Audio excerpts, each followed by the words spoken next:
కేవలం వాళ్ళ రాజకీయ నాయకులు ఒక పబ్బ నడుపుకోవడం తప్ప జగన్ గురించి ఆలోచించలేరు. ఇప్పుడు వచ్చిన వాళ్ళు నేను రాజకీయంగా మాట్లాడారు సార్, చాలా మంచి మేధావులు వచ్చారు సార్. వాళ్ళు పెండింగ్ చేసుకోకుండా మా దేశం కోసం చేసే వాళ్ళ నాయకులు చాలా మంది ఉన్నారు, కానీ అలాగే తక్కువ ఉంటారు పాపం. అవును. కాబట్టి దయచేసి దీన్ని ఇంటెలిజెంట్ ఇవాళ మాట్లాడుతున్న బంద్ అవుతున్నాం సార్. అవునండి. ఇది దీని మీద మీ టీవీ ఛానల్ తలుచుకుంటే ఏదైనా చేయగలుగుతారు sir. Yes sir. Thank you sir. Thank you sir. Thank you Srinath garu, చాలా వాల్యుబుల్ ఇన్ఫో ఆయన. సో గవర్నమెంట్స్ సీరియస్గా తీసుకోవాలి.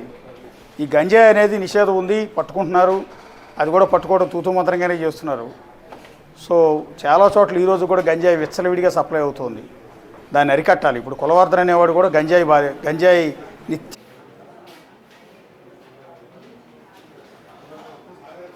చేశాడు అనేది ఇప్పటివరకు మనకు అందుతున్న ప్రిలిమినరీ ఇన్ఫో. రెండోది లిక్కర్ను కూడా కంట్రోల్ చేయాలి. లిక్కర్ మొత్తంలో ఉండి వాడు ఏం చేస్తున్నాడో తెలియట్లేదు, ఉన్మాదిలాగా మారుతున్నారు అనేది శ్రీనాథ్ గారు ఇస్తున్న వాల్యుబుల్ ఇన్ఫో. సుమతి. అశోక్, ఇందాక కన్న తల్లి మాట్లాడింది, అంత్యక్రియలు జరిగిన తర్వాత నేనే నా చేతులతో చంపేస్తాను అంటే ఎంత బాధపడితే తల్లి 9 నెలలు మోసి పెంచి 7 ఏళ్ళు పెంచుకున్న పిల్ల అలాగా అతిగతి లేకుండా వేరేవాడు అలాగ చేయడం అన్నది నిజంగా ఆ తల్లి ఎంత హృదయం ద్రవించుకుపోయిందో. ఆ సీన్ నిన్న మధ్యాహ్నం ఈ టైంలో ఆవిడ లోపలికి వెళ్ళింది, సాయంత్రం 5 గంటల సమయంలో లోపలికి వెళ్ళి చూసి ఎంత బాధపడిందో ఒక తల్లిగా నేనైతే అసలు మాటలు రావట్లేదు. కావచ్చు అక్కడ ఎవరైనా చిన్నపిల్ల వాళ్ళ అమ్మను అమ్మ అంటూ తిరుగుతుంటే ఈమెకి ఆమె కూతురు గుర్తొస్తుంది. ఒక భయంకరమైన పరిస్థితి ఉంటుంది అది. ఇప్పుడు ఫర్ ఎగ్జాంపుల్ విజయవాడలో పేరు గుర్తు రావట్లేదు నాకు, ఆయన కూతుర్ని బంధువులే ఆస్తి గొడవల్లో భాగంగా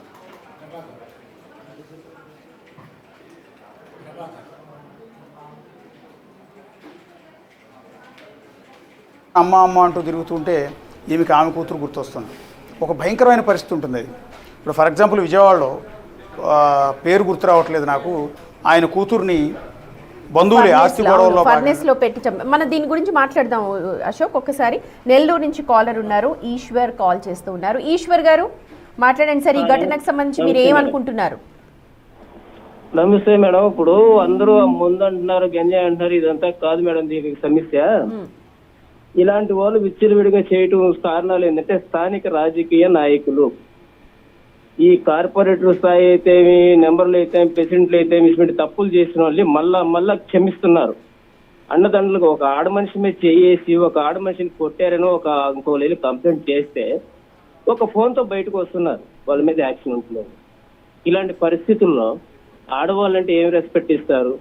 ఈ రోడ్డు షీటర్లందరూ బయట ఎందుకు ఉంటున్నారు? వీళ్ళందరూ బయటకు వచ్చి మళ్ళీ అల్లర్లు చేస్తుంటే రాజకీయ నాయకులు స్థానికంగా ఉండే వాళ్ళు ఎందుకు పట్టించుకోవట్లేదు? కూడా మీరు చెప్పినట్టుగా పొలిటికల్ లీడర్లతో తిరుగుతూ ఉంటాడంట రెగ్యులర్గా. వీడు ఉద్యోగం సద్యోగం ఏమి ఉండదు, పొలిటికల్ లీడర్లు వెనకాల తిరిగి ర్యాలీలు చేస్తే ధర్నాలు చేస్తే వాటితో పాటు వాళ్ళు డబ్బులు ఇస్తే వాటితో బతుకుతూ ఉంటాడంట. సో వాళ్ళ సపోర్ట్ కూడా ఉంది ఇతనికి. ఈశ్వర్ గారు చెప్పండి సార్. ఇప్పుడు ఇతను ఈ అక్యూజ్డ్ ఎవరైతే ఉన్నారో కులవర్ధన్, ఇతను కూడా మీరు చెప్పినట్టుగా పొలిటికల్ లీడర్లతో తిరుగుతూ ఉంటాడంట రెగ్యులర్గా. వీడు ఉద్యోగం సద్యోగం ఏమి ఉండదు, పొలిటికల్ లీడర్లు వెనకాల తిరిగి ర్యాలీలు చేస్తే ధర్నాలు చేస్తే వాటితో పాటు వాళ్ళు డబ్బులు ఇస్తే వాటితో బతుకుతూ ఉంటాడంట. సో వాళ్ళ సపోర్ట్ కూడా ఉంది ఇతనికి. సార్ దరిద్రం ఇదే సార్, మనకి ఏంటంటే దరిద్రం అంటే నిజాయితీ గల రాజకీయాలు లేకుండా పోయినాయి. మనకి నిద్ర లేసే రోడీ షీటర్లు, భూ కబ్జాదారులు, ఆడవాళ్ళ మీదకి వెళ్ళే వాళ్ళు, తాగి తిరిగే వాళ్ళు తప్ప మిగతా వాళ్ళకి రక్షణ లేకుండా పోయింది. ఇప్పుడు ఉన్న పరిస్థితుల్లో మనకి ఇప్పుడున్న పరిస్థితి ఏంటంటే, ఇప్పుడు ఎందుకో సార్ నా ఇష్యూలో జరిగింది, నెల్లూరు నాది. నా ఇష్యూలో నా ఇంటి మీద 3 సార్లు ఆడవాళ్ళని కొడితేనే మేము కేసులు పెడితే వాళ్ళ మీద యాక్షన్ లేదు. అలాంటి వాళ్ళు ఏం చేస్తారు, ఈ రోజు కొట్టారు మళ్ళీ రేపు కొడతారు, ఒక ఎఫ్ఐఆర్ కదా మళ్ళీ ఎల్లుండి కొడతారు. కఠిన చర్య అనేది తీసుకుంటే రాజకీయ నాయకులు ఇన్వాల్వ్ కాకపోతే, ఈ వార్డు నెంబర్లు ఇన్వాల్వ్ కాకపోతే, ఈ పంచాయతీ ప్రెసిడెంట్ ఇన్వాల్వ్ కాకపోతే వీళ్ళందరూ ఎక్కడి నుంచి వస్తారు సార్? వీళ్ళకి ధైర్యం ఎక్కడిది? వీళ్ళకి సరిగ్గా ఒకటి గమనించండి, రోడ్డు షీట్లు వీళ్ళు అనే వాళ్ళకి తిండి కూడా ఉండదు, వాడి వీడి దగ్గర అడుక్కునే పరిస్థితి తప్ప జనాలు మెయింటైన్ చేసే సరిగ్గా ఆస్తులు కూడా ఉండవు వీళ్ళకి. అటువంటి ఇన్స్టెంట్ జడ్జిమెంట్ వచ్చిందని అనుకుంటారా ఫ్యామిలీకి? నాశనం చేయాలి, ఆ రికమెండేషన్ పోవాలి. ఆ వీళ్ళని పట్టించుకోవడం మానేసినప్పుడు ఆటోమేటిక్ అందరూ భయపడతారు. ఇది నిజం. ఇప్పుడు ఈ విషయంలో పాపని అత్యంత దారుణంగా చంపిన వాడు ఆత్మహత్య చేసుకున్నాడా, పోలీసులు చంపారా సెకండరీ, వాడు చావును ఎట్లా చూస్తారు మీరు? అంటే ఇన్స్టెంట్ జడ్జిమెంట్ వచ్చిందని అనుకుంటారా ఫ్యామిలీకి? ఖచ్చితంగా న్యాయం జరిగింది అనుకుంటున్నాను సార్. కానీ న్యాయం జరిగినా కూడా బిడ్డనైతే తిరిగి తీసుకురాలేం. అవునండి, అవును. జరగకుండానే ఉండాలి, దేవుడి దయ వల్ల జరిగిపోయింది. కానీ న్యాయం అయితే జరిగింది. కానీ న్యాయం జరగాలంటే ఇంకా ఉంది సార్. ఇలాంటి వాడు మళ్ళీ మళ్ళీ ఇంకోటి తయారు చేసుకోకుండా మళ్ళీ మన నగరాల్లో మన గొంతుల్లో ఉంటే మనం ఊరుకోకుండా, మళ్ళీ వాడు ఏదైనా చేస్తే మనం భయపడి ఊరుకోకూడదు. అలాంటి డిపార్ట్మెంట్కి చెప్పినా కూడా వాళ్ళు కూడా కేర్లెస్ గా తీసుకోకూడదు. వెంటనే యాక్షన్ తీసుకుంటే ఇంక మొత్తం తగ్గుతాయి. ఎక్కడైనా చూడండి పోలీస్ కేర్లెస్ చాలా ఉంటుంది ఈ విషయాల్లో. ముందులే కంప్లైంట్ చేసామండి, ఒకసారి చెప్పామండి, పట్టించుకోలేదండి, చాలా వస్తున్నాయి.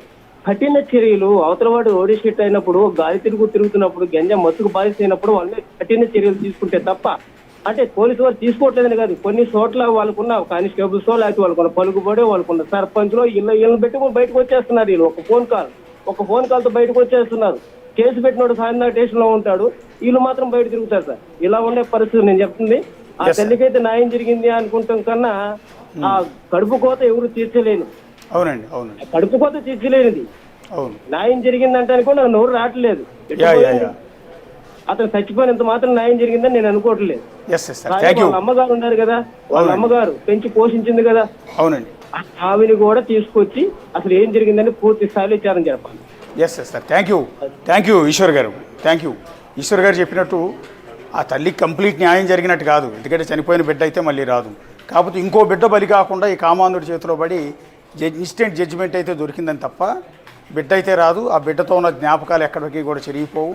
సో ఈ తల్లి ఎప్పుడు కోలుకుంటుందో కూడా చూడాలి. ఎందుకంటే ఇందాక నేను ఒకటి చెప్తున్నాను, విజయవాడలో ప్రభాకర్ గౌడ్ ఇబ్రహీంపట్నంకి సంబంధించిన ఆస్తి గొడవల్లో ఇద్దరు భార్యలు ఏదో ఉన్నట్టున్నారు. ఆ ఆస్తి గొడవల్లో భాగంగా వీళ్ళ పాపని కిడ్నాప్ చేసి తీసుకెళ్లి గుంటూరు దగ్గర బాయిలర్లు వేసి చంపారు దారుణంగా.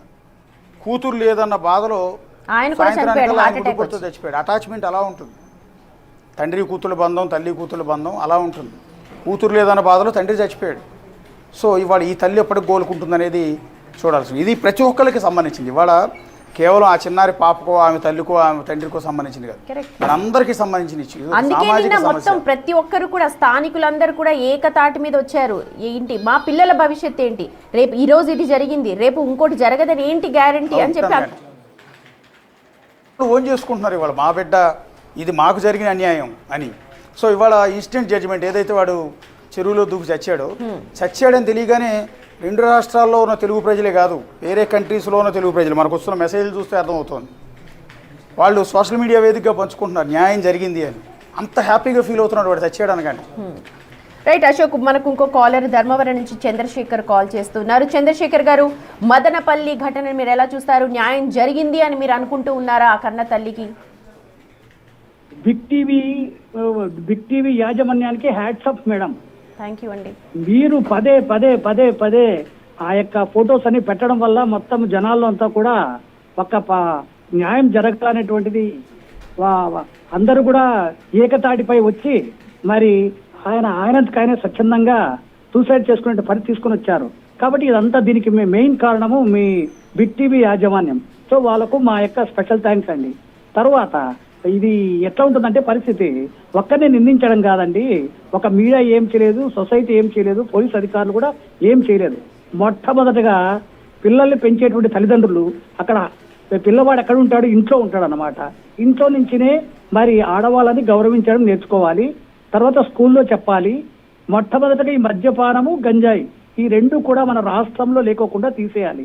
ఇవి లేకోకుండా ఉంటేనే ఇట్లాంటి చావులు లేకుండా పోతాయి. లేకపోతే ఈ రోజు అంతే బిగ్ టీవీ చెప్తుంది ఆయనకి ఏదో సూసైడ్ చేసుకున్నాడు, ఈయనకి అయిపోయింది. తర్వాత టుడే ఆర్ టుమారో ప్రతి అర్ధ గంటకు ఒక ఇష్యూ వస్తా ఉంది, ప్రతి అర్ధ గంటకు. కాబట్టి మద్యపానము, ఈ గంజాయి ఈ రెండు తొలగించేసినట్లయితే ఖచ్చితంగా మరి మనము వాళ్లకు న్యాయం జరిగినట్లయితుంది. మీ బిగ్ టీవీ యాజమాన్యం కూడా ఇట్లాంటి విషయాలు ఎక్కువగా ఫోకస్ చేయండి. దీనిపైన డిబేట్స్ పెట్టండి, ఖచ్చితంగా మంచి రిజల్ట్స్ వస్తాయి. నమస్కారం అండి.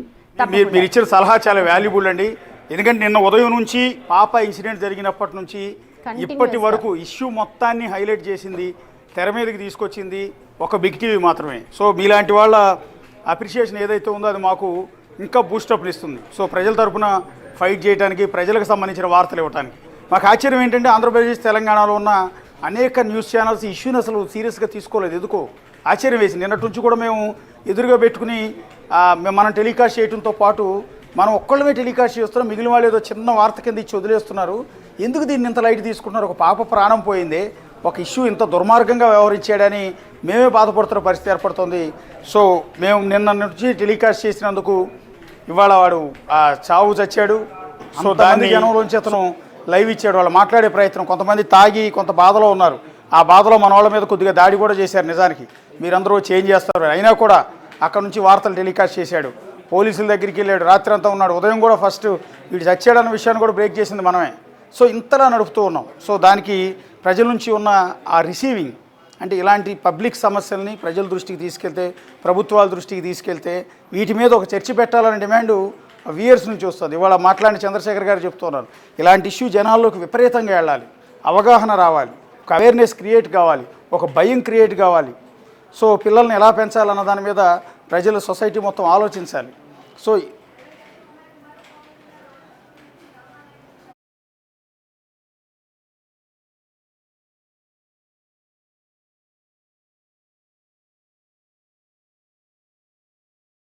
ఒక అవేర్నెస్ క్రియేట్ కావాలి, ఒక భయం క్రియేట్ కావాలి. సో పిల్లల్ని ఎలా పెంచాలన్న దాని మీద ప్రజల సొసైటీ మొత్తం ఆలోచించాలి. రైట్ అశోక్, మనకు మరో కాలర్ ఉన్నారు. అనంతపూర్ నుంచి రామానాయుడు కాల్ చేస్తున్నారు. రామానాయుడు గారు మాట్లాడండి సార్. ఈ ఘటనపై మీరు ఏమనుకుంటున్నారు? నమస్తే మేడం. నమస్తే సార్.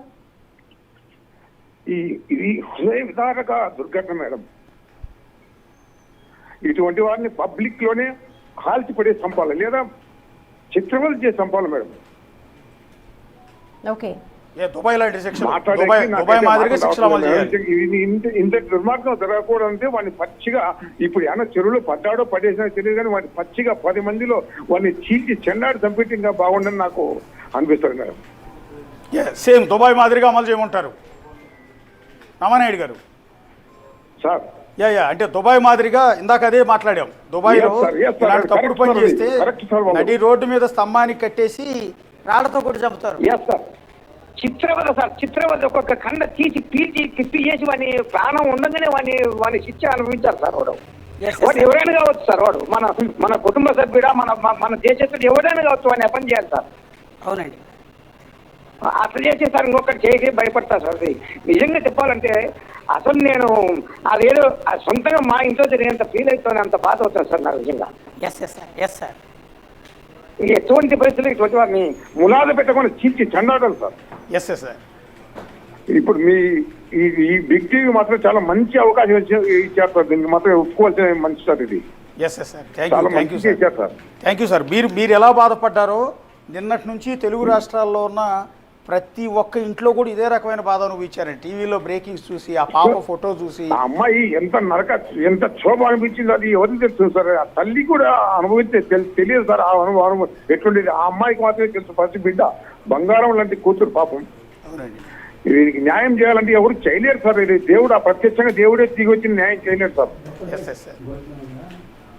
చాలా చాలా అన్యాయం సార్. ఇది మానవత్వం కలిగిన వాడు వినేది కాదు, వినలేడు కూడా, చూడలేడు. వాడు ఎట్లా చేసినవాడు, వాడు ఎంత దుర్మార్గుడు చెప్పలేదు సార్. ఇది రాజకీయ నాయకుల సపోర్ట్ ఉందని. ఘటన జరిగిన మదనపల్లికి 100 కిలోమీటర్ల దూరం ఉంటుంది. అయినా కూడా ఆయన ఒక తండ్రి, ఒక బాధ్యత కలిగిన తండ్రి, నా బిడ్డ అనుకుంటున్నాడు, నా బిడ్డకే జరిగింది అన్యాయం అన్నట్టుగా బాధపడుతున్నాడు ఆయన. అది మానవత్వం అంటే, అది హ్యూమన్ రిలేషన్ అంటే. అది బంధాలు ఇవి కరుమరుగైపోతున్న తరుణంలో ఎవరో బిడ్డకు అన్యాయం జరిగితే మనకు సంబంధం లేదు కదా అని అనుకోవట్లా. ప్రతి ఒక్క ఇంట్లోంచి కదిలేరు. ఇప్పుడు రామానాయుడు లాంటి గారు వారు, చంద్రశేఖర్ గారు లాంటి వారు, ఇలా ఎంతోమంది రియాక్ట్ అయ్యారు.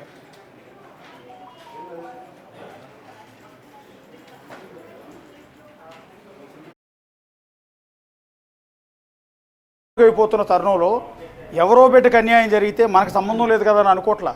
ప్రతి ఒక్క ఇంట్లోంచి కదిలేరు. ఇప్పుడు రామానాయుడు లాంటి గారు వారు, చంద్రశేఖర్ గారు లాంటి వారు, ఇలా ఎంతోమంది రియాక్ట్ అయ్యారు. ఇప్పుడు మనకి ఎంతవైతే కాలర్స్ వచ్చాయో అశోక్, వాళ్ళందరూ కూడా చెప్తున్నవన్నీ కూడా ఈ కేసులో మనకు కనిపిస్తూ ఉన్నాయి. గంజాయి ఉంది, అలాగే వెనక అండదండలు ఉన్నాయి. ఆల్రెడీ కేసులో వెళ్ళి మళ్ళీ బెయిల్పై బయటకు వచ్చినాడు. సొసైటీకి సంబంధించి మాట్లాడారు. ప్రతి ఒక్క అంశం కూడా ఇంటర్లింక్ అయి ఉంది ఇక్కడ. అవునండి, వాళ్ళందరూ అదే చెప్తున్నారు కదా. ఈ సలహాలు ప్రభుత్వాలు ఇంప్లిమెంట్ చేస్తాయా లేదా అనేది తెలియదు. బట్ ప్రతి ఒక్కళ్ళు ఆ ఇష్యూని రైజ్ చేస్తున్నారు. చూసారు, ఆ క్వశ్చనింగ్ స్టార్ట్ అయింది సొసైటీ నుంచి, పబ్లిక్ నుంచి ఆ రియాక్షన్ స్టార్ట్ అయింది. అది కావాలి. కరెక్ట్. ప్రతి ఒక్క అంశం మీద ఇలా ప్రజల నుంచి ఆ స్పందన కావాలి. రైట్, ఇంకో కాలర్ చీరాల నుంచి శ్రీనివాస్ గారు కాల్ చేస్తున్నారు. శ్రీనివాస్ గారు, మదనపల్లి ఘటనను మీరు ఎలా చూస్తారు? న్యాయం జరిగింది అనుకుంటున్నారా? ఇప్పుడు అతనైతే చనిపోయాడు, కులవర్ధన్ సూసైడ్ చేసుకుని.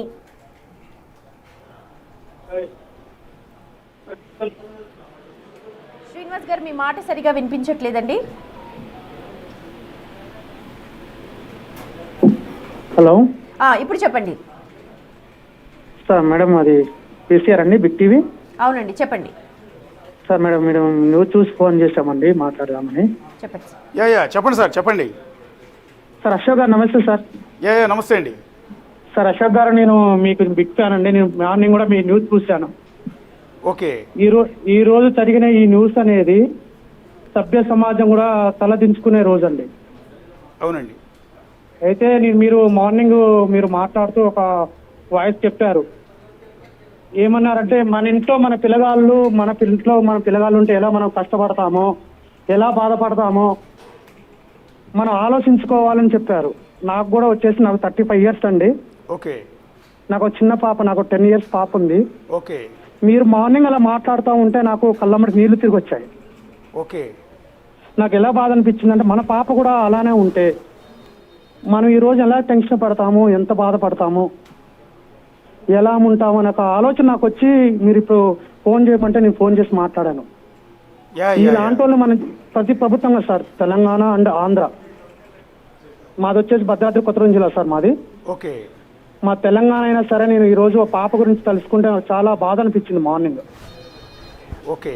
అలాంటి చిన్న పాపకి అలా జరిగిందంటే, మీరు మార్నింగ్ ఒకటి చెప్పారు, ఒక దేశంలో ఒక ఫ్యామిలీని కాల్చి చంపితే, అదే ఒక వాళ్ళ ఇంట్లో మీరు బతికిన మనిషిని తీసుకొచ్చి